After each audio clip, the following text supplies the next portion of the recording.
संस्कारांचा, शिवरायांच्या विचारांचा, शंभूच्या पराक्रमांचा, शाहूंच्या पूर्वज लढ्यांचा, बाबासाहेबांच्या लेखणीचा, अण्णाभाऊ साठेंचा लोककलेचा वारसदार म्हणजे महाराष्ट्र. कष्टकरी शेतकऱ्यांचा, 105 हुतात्म्यांचा आणि दिल्लीच्या तख्त्याला घाम फोडणाऱ्या माझ्या मावळ्यांचा महाराष्ट्र, माझ्या मावळ्यांचा महाराष्ट्र.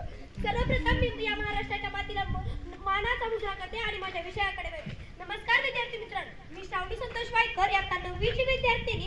तुमच्या समोर विषय घेऊन उभी आहे महाराष्ट्र देशा.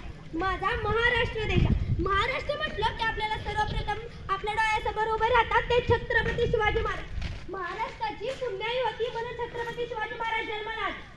राजमाता आऊसाहेबांनी शिवनेरीवरच्या शिवाई मातेला साकडं घातलं की माझ्या पोटी आता शूरवीर जन्माला येऊ दे जो दुष्टांचा संहार करेल. कारण त्या काळी या महाराष्ट्राच्या मातीवर मुघलांचा जाळ बांधला होता. हाडाचं काढ, हाडाची काढ आणि रक्ताचं पाणी करून माणसं जगत होती.